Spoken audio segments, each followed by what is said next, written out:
आप बताएंगे अभी जांच टीम पहुंचने वाला है, क्या कुछ शिकायत था आपका?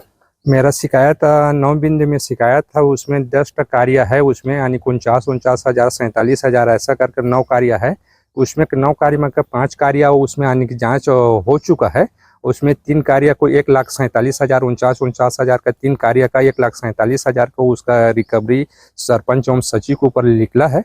उसमें जांच चल रहा है। अभी वर्तमान में सचिव निलंबित हुआ है जांच पड़ताल में, यानी कि सिद्ध हो पाया है तो। और इसमें और 17/12 को अभी 17/7 नहीं कितना, हाँ 17/7 अभी इसी महीना में यानी कि जांच होना है गुरुवार के दिन। तो अभी जांच में बचने के लिए कोई बताया होगा 4 कार्य अभी जांच बचा है। 49,49,000 का 10 कार्य बिछाई उसको जांच करना है।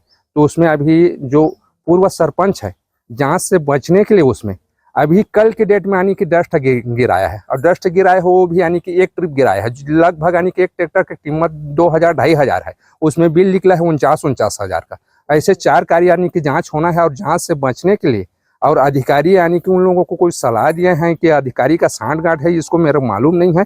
लेकिन अभी 17/7 को यानी कि गुरुवार को जांच होना है। तो जांच में बचने के लिए ये सब कार्य यानी कि करवा रहे हैं। और कार्य स्थल यदि यहीं पर हुआ है, आप यहाँ पर देख लीजिए और एक ग्रामीण से भी पूछ लीजिए। कल के डेट में यानी कि डस्ट बिछाई हुआ है, उससे पहले यानी कोई बिछाई उसे नहीं हुआ है पैसा। मैं इसके लिए यानी कि इसके जांच चाह रहा हूँ। जांच होना चाहिए, उचित कार्रवाई होना चाहिए। साथ साथ इसमें यानी कि 1,47,000 को उसका रिकवरी भी निकला है। और रिकवरी में यानी कि वो तो सिद्ध हो चुका है। साथ साथ इसको सरकार FIR दर्ज करे, उसको यानी कि सीधा जेल भेजवाए सरपंच और सचिव को। मेरे को यही है। इसी कारण 60,000 और 40,000 में एक बार यानी कि भी सिद्ध हो गए हैं धनीराम साहू। उसके लिए यानी कि जिला परियोजना अधिकारी को भी भेजे गए हैं। उसके लिए अभी तक का कोई कार्रवाई नहीं हुआ है।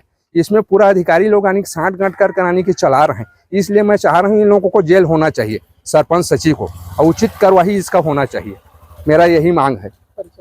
मैं तत्कालिक सरपंच उप सरपंच रमेश जायसवाल हूँ, ग्राम पंचायत तौलीडी। क्या नाम है आपका? हेमलता कुर्रे। कौन से पंचायत से है? तौलीडी। तो यहाँ जो डस्ट बिछी है वो कब का बिछी है? कल ही बिछा है। अच्छा, अभी क्या समस्या हो रही है? यहाँ आने जाने में बहुत दिक्कत होता है बरसात टाइम में। अभी पानी वानी गिरेगा तो बहुत ही ज्यादा दिक्कत हो जाता है। अगर गाय भैंस भी रेंगेगा तो उससे तो बहुत ज्यादा दिक्कत। गाड़ी वाड़ी तो चलता ही नहीं है अच्छा से। क्या चाहते हैं आप लोग? रोड को जल्दी से जल्दी बनवाना चाहिए। बताएंगे जिस तरीके से तत्कालिक सरपंच जो कह रहे हैं, कितनी सच्चाई है, क्या मामला? ये तो विगत वर्षों से देखते आ रहे हैं। बात सत्य है, हर बार जांच होता है लेकिन ना कार्रवाई हो नहीं पाता। और जहां तक हमारे जो उप सरपंच रमेश भैया है और उनके पास पूरा सबूत के साथ है और हमेशा उसके पीछे पड़े हुए हैं, देख रहे हैं। और कार्रवाई जहां तक का कोई रिजल्ट हो नहीं पा रहा है। और ये बात सत्य है कि कल के डेट में यहाँ पर डस्ट रूम बिछाया गया है, ये कल ही हुआ है। कितनी परेशानी होती है? इसमें बहुत परेशानी है सर। क्या है, राहगीर को चलने में आने जाने में बहुत असुविधा है। ये जो रोड है अभी जो बाजार पड़ाव से लेकर अपना गाँव का ठान बोलते हैं, उसमें आने जाने वाले रोड में पानी का मौसम रहता है, बरसात का मौसम रहता है।